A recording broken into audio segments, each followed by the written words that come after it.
लोग कहते हैं, एक घड़ी आधी से पुनियाद, तुलसी साधु संगत से कोट कटे अपराध। एक बाप बेटे चोर थे, दोनों चोरी किया करते थे।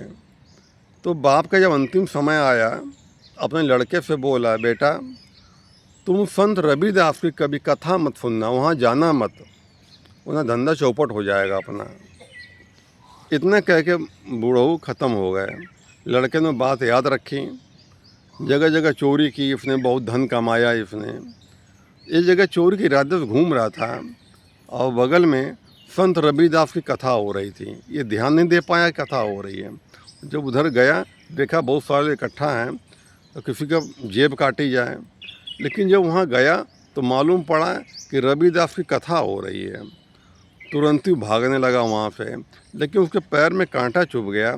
दोनों उंगली, पहले जब कथा सुन रहा था, जब देखा कि रविदास कथा कह रहे हैं, दोनों कान में उंगली डाल लिया, फिर कुछ सुनाई न पड़े।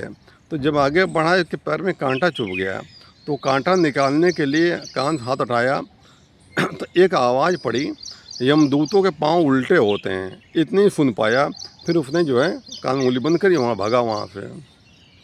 लेकिन उसकी बात तो दिमाग गूंज रही थी, यमदूतों के पांव उल्टे होते हैं, यमदूतों के पांव उल्टे, ये बात गूंज रही थी उसके। वो खैर उसको बात याद रही। एक जगह बैठ करके होटल पे खाना खा रहा था, किसी ने मुखबरी कर दी कि चोर खाना खा रहा है।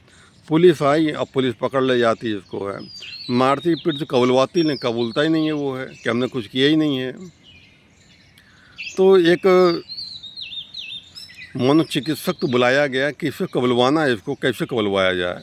कहने मेरे पास उपाय है, पहले ये लगाओ इंजेक्शन, लगाए बेहोशी इंजेक्शन लगाया उसको, 2 दिन बेहोश रहा। पूरी प्लानिंग थी उन लोगों की। जब वो होश में आया तो देखता है क्या, उसके अगल बगल बहुत सारे यमदूत हैं। तो उन लोगों यमदूतों ने कहा कि तुम मर चुके हो, बढ़िया बढ़िया व्यवस्था सब रखी थी वहाँ पर। तो यमदूतों ने कहा, हम लोग यमदूत हैं, तुम मर के परलोक आ चुके हो, तुमने जो जीवन में जो काम किया है सही सही बताओगे तो तुमको स्वर्ग मिलेगा, झूठ बोलोगे तुमको नरक में बोलेगा मिलेगा। तो इसने सोचा सही बोल करके कि उन्हें स्वर्ग चला जाए। फिर इसको याद आया कि रविदास ने कहा था यमदूतों के पाँव उल्टे होते हैं, ये कह रहे हम यमदूत हैं। जब उनके पाँव देखा तो ये पाँव तो सीधे थे। ये कहने लगा, लगता सब झूठ बोल रहे हैं सब। तो उसने कहा, मैंने ज़िंदगी में कोई गलत काम किए ही नहीं, हमने सब अच्छे काम किए हैं। सब हैरान हो गए कि जो है इतना करने के बावजूद भी कैसे ये झूठ बोल रहा है। कोई गवाह मिला, कोई साक्ष्य मिला नहीं, उसको बरी कर दिया गया, छोड़ दिया गया। उसने सोचा, इस संत की 2 शब्दों से मुझे जेल से बच गया, मैं 2 शब्द जेल बच गया, मैं चोरी छोड़ करके उनके शरण में जाता हूँ तो मेरी ज़िंदगी बन जाएगी। उस दिन से उसने चोरी छोड़ दी और उनकी शिष्य बन गया, शरण में आ गया। तो संत महापुरुषों के वचन जो होते हैं अटाक के होते हैं, और इनकी बातों को मानना चाहिए, जीवन उतारना चाहिए, अपने जीवन का कल्याण होता है।